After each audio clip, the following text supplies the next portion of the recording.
আজকে একটু নামা মিউজিক লঞ্চ মানে সবথেকে গুরুত্বপূর্ণ দিন আজকে গানগুলো, এবং আমি যে গানটা গেয়েছি তার সৃষ্টিকর্তা হিসেবে রণজয় যে সুর দিয়েছে, কম্পোজ করেছে, এবং তমগ্ন যে লিখেছে। এবং রণজয়ের সঙ্গে আমার কাজ আগেও বেশ কিছু করা হয়েছে, ওর সঙ্গে প্রথম কাজ করা এবং প্রথম কাজেই আমার সিক্সার। Thank you. আমার ব্যক্তিগতভাবে গানটা গাওয়ার সময় খুবই ভালো লেগেছে, এবং যেটা ওর ক্ষেত্রে আমি একটু আগেও বললাম যে ওর কম্পোজিশনের একটা টিপিক্যাল স্টাইল আছে, যেটা ও নিজের সিগনেচার তৈরি করে ফেলেছে অলরেডি, যেটা শুনলে বোঝা যায় যে এটা রণজয়ের সুর। বা তো সেক্ষেত্রে ওই ব্যাপারটা টাচটা ডেফিনেটলি আমার মনে হয় শ্রোতারা পাবে। এবং ওভারঅল পর থেকে সবাই বেশ যারা যারা শুনেছে অলরেডি ভালো লাগবে শুনে বেশ।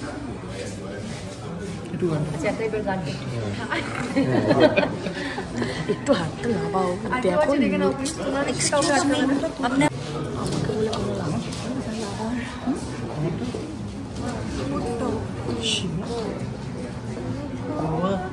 পারে তোমাকে তুমি খুঁজে নাও পৃথিবীর কানে কানে নিজেকে বেসেছি বড় ভালো। নাটকের শেষ নেই এখানে, সবার জন্য আছে মঞ্চ। মাথা উঁচু সংলাপ লিখতে আজও তুমি একা পথে হাঁটছ। পিছিয়ে যাওয়ার কোনো পথ নেই, একাকী জোনাকি তবু আলো। পৃথিবীর কানে কানে বলো তাই, নিজেকে বেসেছি বড় ভালো, নিজেকে বেসেছি বড় ভালো। সোমলতাদি, এই যে গানটার লাইনটা নিজেকে বেসেছি বড় ভালো, তুমি কতটা সেলফ লাভে বিশ্বাসী? ভীষণভাবে। আমার তো নিজেকে ভালোবাসা নিয়ে গান অলরেডি অফুরন্ত হয়ে গেছে। তো নিজেকে ভালোবাসাটা আর মনে হয় আমি বিশ্বাস করি। হ্যাঁ, সেলফিশলি ব্যাপারটা ভাবনাটা আমি সাপোর্ট করি না, কিন্তু নিজের ভালো লাগার কাজকর্ম করা, নিজেকেও সময় দেওয়া আমার মনে হয় সেটা খুব ইম্পর্টেন্ট। কারণ নিজের ফ্লস এবং নিজের ভালো সব কিছু মিলিয়ে নিজেকে অ্যাকসেপ্ট যতক্ষণ না আমি করছি, আমি অন্য একটা মানুষকেও মনে হয় তার ভুল ত্রুটি নিয়ে অ্যাকসেপ্ট করাটা কঠিন হয়ে যায়। সো শুরুটা হয় নিজের থেকে। সো নিজের থেকে নিজের সমস্ত ফ্লসকে অ্যাকসেপ্ট করা, নিজের আইডেন্টিটি ক্রিয়েট করা এবং সব কিছু মিলিয়ে ভালোবাসাটা মনে হয় খুব important to love all the people surrounding us. So of course আমি বিশ্বাস করি নিজেকে ভালোবাসি। একদমই। আর এখনকার দিনে আমরা দেখি যে হিরো কেন্দ্রিক ছবি একটু বেশি, সেখানে দাঁড়িয়ে তুমি যখন দেখলে যে বেলাদের মতন একটা ছবি এবং তুমি সেটার অংশ হতে পারছো, তোমার কেমন লেগেছে? অবশ্যই অবশ্যই ভালো লাগে। শুধু নারী কেন্দ্রিক ছবিও যেমন কম, আবার শুধু নারীর গলার গোটা একটা গান, সেই গানের সংখ্যাও ছবিতে বেশ কম compare to the other counter part. তুমি কি আপনি করবেন? কটা গান আছে টোটাল? টোটাল বোধহয় 4টে গান আছে। আমি এই ছবিতে 2টো গান করেছি। আচ্ছা, তোমারও কি আমার দুটো গান লেখা? মানে আমার যে গান সেটা ওই লিখেছে, 2টো গানই ওই লিখেছে। আচ্ছা, থ্যাংক ইউ সো মাচ। দিদি, এত সুন্দর সিনেমা, তার মধ্যে এত সুন্দর গান, দুটোতে মিলেমিশে একাকার হয়ে গেছে। কি বলবে দিদি আজকে এই প্রমোশনে? বেলার সবচেয়ে প্রশ্নপূর্ণ বিষয় যে বেলা এমনি নিজেই একটা চ্যালেঞ্জ এবং চ্যালেঞ্জিং ক্যারেক্টার, কিন্তু তার সাথে সাথে সঙ্গীতের একটা দারুণ সমন্বয় হয়েছে এই ছবিতে। অপূর্ব এবং শঙ্খচির বিহ্বলতা গানটি বললেন যে এটা রবীন্দ্রসঙ্গীত, কিন্তু এটা সম্পূর্ণ অ্যারেঞ্জমেন্ট অরিজিৎ সিং করেছে এবং বুদাপেস্টে বসে। আর তার সাথে সাথে সোমলতার অপূর্ব গান দেখতে পাচ্ছি হাত দিয়ে ঘুরে দেখতে পাচ্ছি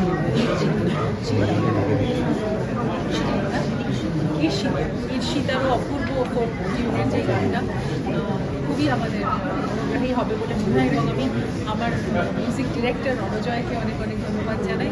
এবং সোমলতাও একটা অপূর্ব গান গেয়েছে, তার সাথে সাথে তমগ্নর লিরিক্স মনে দাগ কেটে দেখবে। মুম্বাই মাউন্টেনও তমগ্নর লিরিক্স ছিল, গানগুলো খুবই মনোদায়ী হয়েছে। আমরা রাজভবনে স্ক্রিনিং করলাম এবং বেলার শুভেচ্ছা নিয়ে এসেছি রাজ্যর কাছ থেকে। মমতা শ্রীনিবাসের আজকে রাজ্যপালে ছিল, আমাদের উপস্থিত হয়েছেন, আমাদের শুভেচ্ছা এবং আরও ভালো লাগছে যে আমাদের সঙ্গে ছিলেন সোহম, কারণ ওরও ছবি আসছে। আমার ভালো লাগছে যে আমরা সবাই মিলে দারুণ একটা কাজ করছি। এবং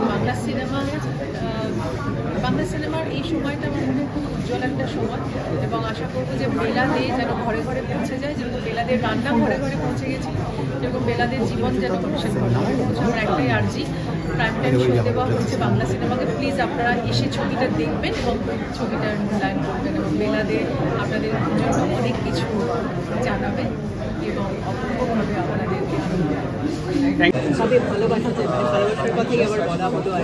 সেটাই বলছি। আপনি ভালো মানে বেলাদের গল্পটাই এমনি চ্যালেঞ্জিং, তার সাথে সাথে দুর্দান্ত মিউজিক করেছে রণজয়, গান গেয়েছে সোমলতা, অরিজিৎ সিং এবং অর্চিতা, তো আমার ঈশিতা সরি, অ্যান্ড অরিজিৎ সিংয়ের দুর্দান্ত রবীন্দ্রসঙ্গীতের অ্যারেঞ্জমেন্ট হয়েছে, বুদাপেস্টে বসে করেছে শঙ্কচেরও বিউভালাতে, এটা আমাদের সিগনেচার টিউন মহিলা মহলের, এবং অরিজিৎ সিংয়ের গানটিও ভীষণ ভীষণ সুন্দর, এবং সোমলতার গান তো একটা মানে মনে হয় মহিলাদের নতুন জীবন দেবে।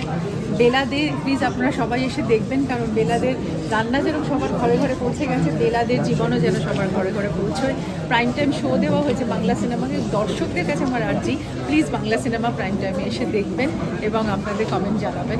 আজকে আমার খুব ভালো লাগলো যে আমরা সবাই মিলে আজকে রাজ্যপাল আমাদের শুভেচ্ছা পাঠিয়েছেন, রাজ্যপালের সাথে আমরা মুম্বাই মাউন্টেনে স্ক্রিনিং করলাম, উনি দেখেছেন ছবিটা, ওনার ছেলে আজকে উপস্থিত ছিলেন, সোহম এসেছিল আজকে আমাদের মিউজিক লঞ্চে এবং ওরও ছবি আসছে।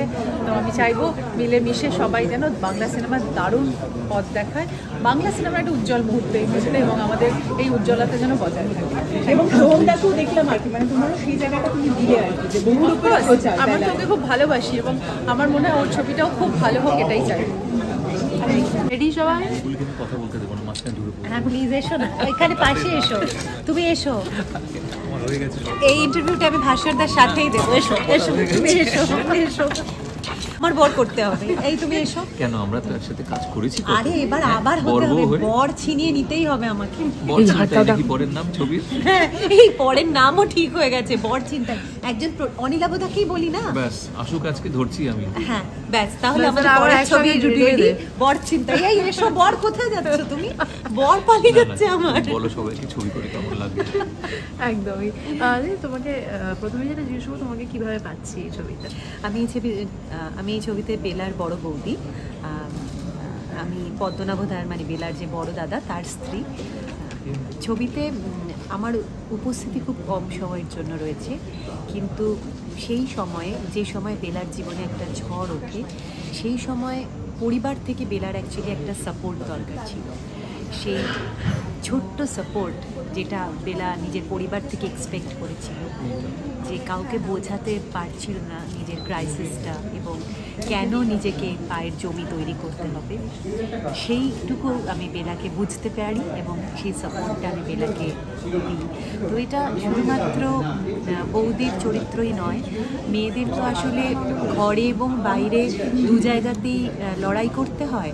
তো সেই একটা মিথও ভাঙা যে মেয়েরা লড়াইটা না হয় বাইরের সবার সাথেই করুক, ঘরে অন্তত মেয়েরা মেয়েদের শত্রু নয়, ঘরে তারা একে অপরের নির্ভরশীলতা, একে অপরের ভরসা। একদমই। আর বেলাদের মতন একজন মানুষকে নিয়ে ছবি, তোমার কাছে এখন স্ক্রিপ্টটা এলো, তোমার কি মনে হয়েছিল? দেখো, পরিচালক অনিলাভ চট্টোপাধ্যায়কে আমি একেবারে তার শুরুর দিন থেকে চিনি, এবং অনিলাভ চট্টোপাধ্যায় বরাবরই ছক ভাঙা বিভিন্ন বিষয়ে নিজের নজির রেখেছেন। বেলাদেরকে নিয়ে যে উনি ছবি করবেন এটা আমি জানতাম না, কিন্তু আমি বুঝতে পারি যে যে সময় আমরা ওমেন এম্পাওয়ারমেন্টের কথা বলি, এখন তো আমরা নারী স্বাধীনতার কথা খুব বলি, সেই জায়গা থেকে বেলার গুরুত্ব অপরিসীম। তার কারণ আসলে বেলাদের যে রেসিপির বই সেটা আমাদের বিয়েতে উপহার স্বরূপ আসে, কিন্তু আমরা কখনো জানতে পারিনি সেই সুখী দাম্পত্যের চাবিকাঠি উল্টাতে উল্টাতে যে মানুষ বেলাদের জীবনে এত যন্ত্রণা ছিল, যার বিবাহিত জীবনটাই কখনো সুখের ছিল না।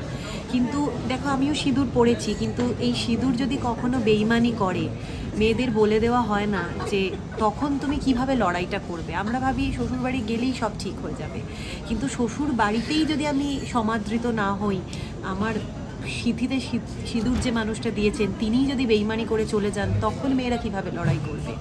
সেই লড়াইটা সেকাল থেকে একাল শিখিয়েছেন বেলাদেরা। এবং তার সবার কাছে তো রিসোর্সেস খুব থাকে না, মানে এখনকার মেয়েরা অনেক কিছু জানে, তখনকার মেয়েরা নাচ বা গান শিখত বিয়ের সার্টিফিকেটটাকে মজবুত করতে।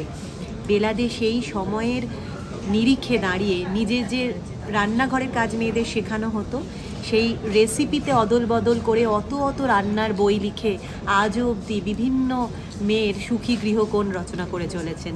এবং নিজের গলার যে মাধুর্য সেইটা ব্যবহার করে শুরু করছি মহিলা মহল বলে অজস্র মহিলার দুপুরবেলাটা অন্য রকম করে দিয়েছেন।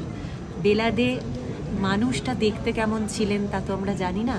পরিচালক অনিলাভ চট্টোপাধ্যায় সেই হার না মানা নারীকে, সেই সব কিছুর ঊর্ধ্বে গিয়ে নিজেকে মাটি খুঁজে দেওয়ার নারীকে পর্দায় নিয়ে এসেছেন, তাকে রূপ দিয়েছেন। এবং আজকে যে গানটা আমি দেখছিলাম যে নিজেকে বেসেছি বড় ভালো, আমরা যদি নিজেকে ভালোবাসতে পারি তাহলে অনেক ভালোবাসা ইজি হয়ে যায়। তাই বেলাদে নিজেকে ভালোবেসে শিখিয়ে গেছেন জগৎকে কিভাবে ভালো রাখতে হয়। এর থেকে বড় ওমেন এম্পাওয়ারমেন্ট একজন নারী হিসেবে, এর থেকে বড় নারীত্বের দলিল আমি আর কোথাও খুঁজে পেতাম না। Thank you so much.